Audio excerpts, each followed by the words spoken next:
pour la République démocratique du Congo en Afrique du Sud. Un jour qui sera noté dans les annales de la RDC. Pourquoi? Parce que nous venons aujourd'hui assister pour vous à l'inauguration de ce beau bâtiment qui désormais abritera la République démocratique du Congo en Afrique du Sud.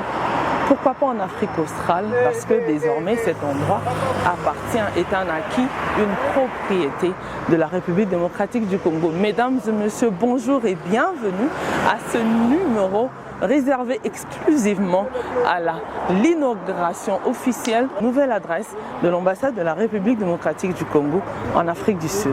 Bienvenue mesdames et messieurs. Je pense qu'un petit mot à glisser, c'est exprimer la gratitude au chef de l'État. C'est lui le premier diplomate, c'est lui qui nous a placés ici et c'est lui qui a acheté son patrimoine. Nous avons juste présenté nos propositions qu'il a acceptées, il a créé et puis il a donné le feu vert. Disons, choix comme l'ambassadeur l'a dit, c'est d'abord de remercier sincèrement son Excellence le président Félix-Antoine Tshisekedi Tshilombo pour cette initiative, pour le soutien et le support accordé à la communauté congolaise en Afrique du Sud, qui est une communauté très importante. Personnellement, j'ai fait partie de cette communauté, de la diaspora. Je crois que c'est la deuxième plus grande communauté africaine après le Zimbabwe, si je ne me trompe pas. Et avoir comme ça un endroit de référence qui appartient en réalité au peuple congolais, je pense que le président Félix Tshisekedi mérite vraiment toutes les félicitations et tous les encouragements. Mais aussi, bien sûr, féliciter monsieur l'ambassadeur, Moulay Fidèle, pour avoir exécuté comme il se devait la vision même du chef de l'État. Du haut représentant du chef de l'État et de l'ambassadeur, commencer par saluer cette réalisation. Cette réalisation va vraiment dans la droite ligne de la volonté du président de la République qui a donné des instructions. On a mis en place au niveau du gouvernement une commission mixte paritaire qui regroupe le ministère des Affaires étrangères, du budget et des finances, qui a pour vocation et travail au quotidien de suivre l'évolution financière de nos ambassades et des consulats à travers le monde. On en compte à peu près 68 et donc nous veillons à ce que toutes les questions relatives aux ambassades en termes de frais de fonctionnement, en termes de salaire, en termes d'arriérés de salaire aussi, dont le gouvernement a hérité, nous prenons ces questions en compte, en charge au quotidien. Bote peuple congolais bisika nyonso bokolanda biso na elobeli eza le pour de la diaspora le chef d'état-major général Ali Mbouyi tokiti sur place tozali na Brooklyn na avenue John Chaba numéro 832 toye awa pona inauguration ya ambassade ya République démocratique du Congo ici présent na Afrique du Sud. Eza lisusu ya kofutela te monsieur Fidèle Moulaja l'ambassadeur, coup de chapeau à vous parce que au Longoli quand même République démocratique du Congo Sony ya kosombela ba Congolais esika ya bango moko. Tokokota na kati tokozwela bino ba image bino moko bokomona elombe mobali oyo azo mérité quand même ba félicitations. Ça fait plusieurs années oyo consulat ya ambassade ya ba Congolais en Afrique du Sud ba futelaka, mais cette fois-ci tozui quand même mutu oyo ya bonne foi, ya bonne volonté asombeli ba Congolais ambassade ya bango moko. Botika toujours branché na chef d'état-major de toko lakisa bino ndenge nini manifestation ezali ko évoluer. Tozo kota la kati poto ezala bino ba image. À très bientôt.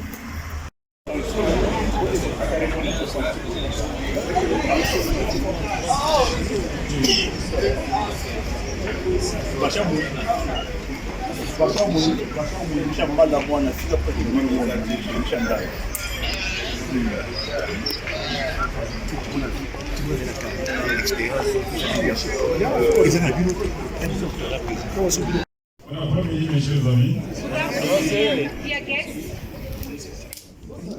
Nous sommes désolés. Once more, I'm really sorry pour le retard. for the delay. C'était prévu 10 heures. The program was supposed to start at 10 Mais nous p.m. étions interrompus par la bruit. But the rain was not our friend. Mais la pluie symbolise les bénédictions. But rain is also a symbol of blessing. Donc nous étions déjà bénis par la pluie. Meaning we're already blessed by the rain. Et par la suite, les courants sont partis. And then we had the problem of load shedding as well. Mais néanmoins, vous avez dit attendre. Nevertheless, I thank you for you guys waiting. Je dois vous remercier And I thank you for that. pour votre patience. Ceci étant Nevertheless, juste quelques mots, I just want briefly to say some word. c'est pour remercier le chef de l'État. I would like to thank the head of state. Pour moi, je crois que c'est un don For me, I believe it's a gift de Dieu of God à notre pays. in our country. C'est ce que je crois.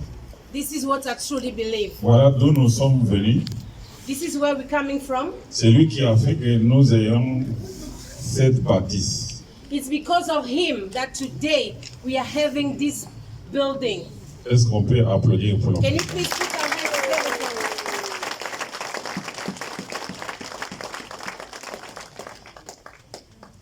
La preuve comme à droite, One of the proof is that on my right hand side, il a envoyé son représentant. he sent his high representative, Tu l'as bien dit en anglais, au représentant du chef de l'État high representative pour nous bénir to bless us et puis nous amener son soutien, and to show us his support as well. le soutien qu'il a pour vous, The same support he has for you as well. qu'il a pour nous. He has also the same he has for us as well. Ce bâtiment, c'est pour vous. This building is for all the Congolese. Ce bâtiment appartient à la République. Donc, c'est ce que je parlais tout à l'heure. Donc, nous avons mis, le président, il a mis les Congolais au centre, l'homme congolais. As I said, the president put the Congolese men. Aujourd'hui, nous prenons possession de ce bijou qui fait honneur à notre grand Congo. Amen. Alors, nous bénissons le Seigneur. Si nous pouvons acclamer pour notre président, c'était pour le président. Si nous pouvons acclamer pour son représentant, l'ambassadeur, Excellence, nous avons vu beaucoup de changements dans la relation entre notre ambassade et la population depuis que vous êtes là. Amen. Et nous vous disons merci pour cela. Le peuple congolais est content et fier de vous avoir. Alors une petite exhortation, bien-aimés dans le Seigneur, parce que l'Éternel est notre Dieu. Nous basons toutes nos rencontres sur la parole de Dieu. Je vais exhorter le peuple congolais que nous sommes à l'unité. Nous voyons dans la Bible, dans le livre de Genèse, chapitre 11, à partir du verset 1, la terre était une seule, avait une seule langue, les mêmes mots, et comme ils étaient partis de l'Orient, ils trouvèrent une plaine au pays de Shinéar, et ils y habitèrent. Ils se firent là, ils se dirent l'un à l'autre, allons, faisons des briques, cuisons-les au feu. Et la brique leur servit de pierre, et le bitume leur servit de ciment. Ils dirent encore, allons, bâtissons-nous une ville et une tour dont le sommet touche le ciel, et faisons-nous un nom, afin que nous soyons pas dispersés sur la face de toute la terre. L'Éternel descendit pour voir la ville et la tour que bâtissaient les fils des hommes, et l'Éternel dit, voici, ils forment un seul peuple, ils ont une même langue, et c'est là ce qu'ils ont entrepris. Maintenant, rien ne les empêcherait de faire tout ce qu'ils auraient projeté. Amen. Amen. Ces hommes faisaient quelque chose qui était contraire à la volonté de Dieu. Dieu leur a dit, le monde est là, allez remplissez la terre, mais eux, ils ont décidé de rester en un seul endroit. Ils ne voulaient pas se disperser. Balandi, chef d'état-major d'Endenge to prometa kibino, toza déjà sur le terrain. Tokozwela bino bayimbo ka Congo bazali awa na engumba ya South Africa toye balelo tozali awa po na motif Nini. Bonjour, président Willy Kabang. Oza bien. Mais mon gongo est à Olemba fort. Matia moi mon gongo pour battre téléspectateurs balanda yo. Moi kosu. Tomoni bino lelo awa le 31 toza vendredi eza donc clôture ya mois de la femme. Mais tomoni bino bo uti musika na Johannesburg. Vous se retrouvez awa na Pretoria, motif na bino awa ezali nini? Bon, motif na biso awa na Johannesburg na Pretoria. Et pour inaugurer place na biso ya sika, oyo ambassadeur na biso Fidel Mulaja, oyo asombi pona nani ambassadeur. Donc eza place ya sika oyo ambassadeur na biso asombi pour l'ambassade de la Bisso. Ok, en tout cas, c'est-à-dire que pendant plusieurs années, ambassade de la République démocratique du Congo, à South Africa, bafoute la rabazara na esika la bango propriété. Bon, biloko moko ya soni depuis Mobutu, Lumumba, Kasavubu, Kabila, Musée Kabila Joseph, tozalaki kaka balocataire awa na Pretoria. Ambassade na biso ezalaki kaka, donc tozalaki kaka balocataire. Mais quand même lelo tomoni quand même mwana mboka Félix Tshisekedi na ambassadeur vraiment Fidel Mulaja balakisi ki vraiment donc baza ba Congolais des pères et des mères. Basali nini quand même tala bijou oyo vraiment donc ezandako awa donc toza donc na esika na biso moko toza donc na place na biso moko toza na Congo toza balocataire te. En tout cas ambassadeur na biso vraiment eloko asali vraiment topesi vraiment merci eloko aboye vraiment pour na Congo vraiment longoni topesi vraiment coup de chapeau. Bonjour président Kankolongo, l'homme de Dieu. Gilbert Congolo, voilà. Bonne santé. Oui, santé, ça vient par la grâce de Dieu. Au outil musika, il fallait qu'il ait l'eau paiement. Tomonio awa, nini esali keno, oko mana esika oyo. Nous sommes venus pour nous célébrer fin ya kilocataire. Bandeko Balandi, il y a chef d'état-major de Ezalate, depuis naebite na rolo bandenge nini malobezo silanga donc binomoro boyo kakaka population congolaise vivant ici en Afrique du Sud bangomoro bakopesa ba impression na bango. Bonjour bon Cédric le Maritaire. Ah santé ndengeni. Très bien. Toujours strong. En tout cas, boss Cédric, le Maritaire, Tomonio Awa, Tozali Wapi. Nous célébrer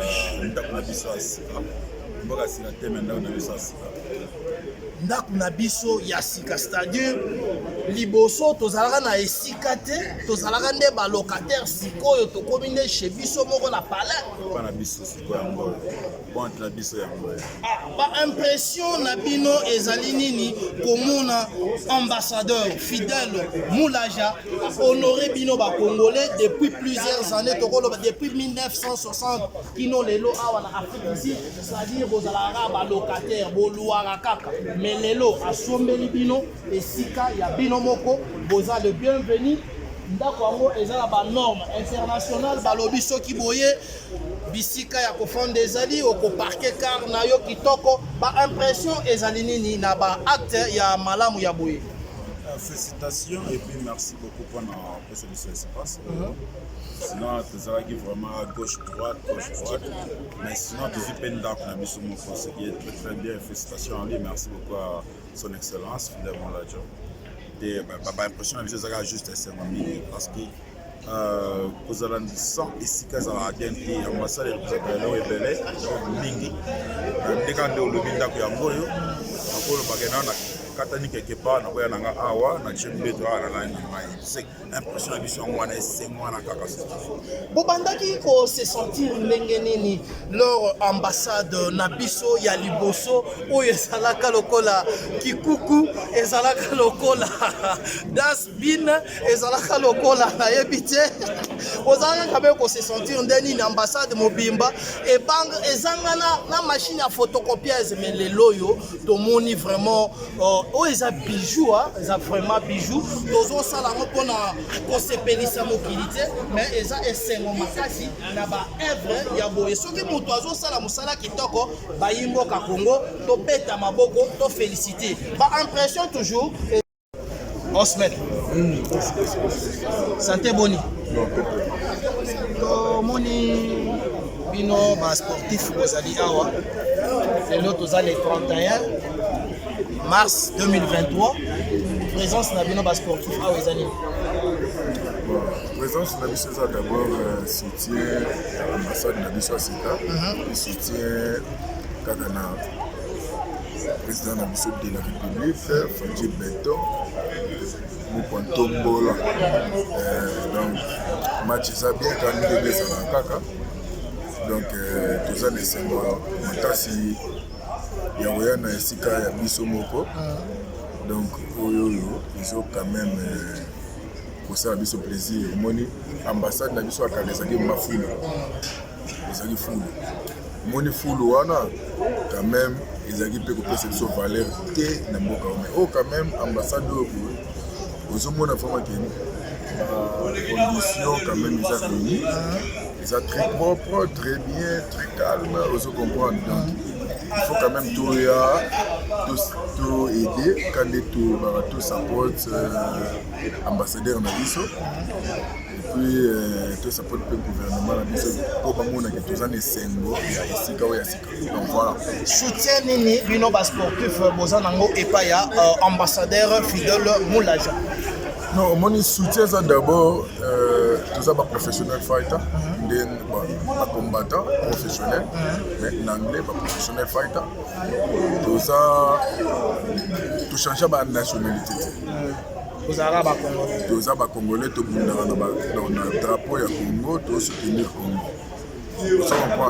Alors, tu n'auras même pas d'idée de changer l'authenticité. Pourquoi? Parce que tu es fier de ce que tu as. Alors, donc soutien Mobima d'abord. Merci maître Tokozoyo na ba émission Oyo Ezali Koya. Pepele.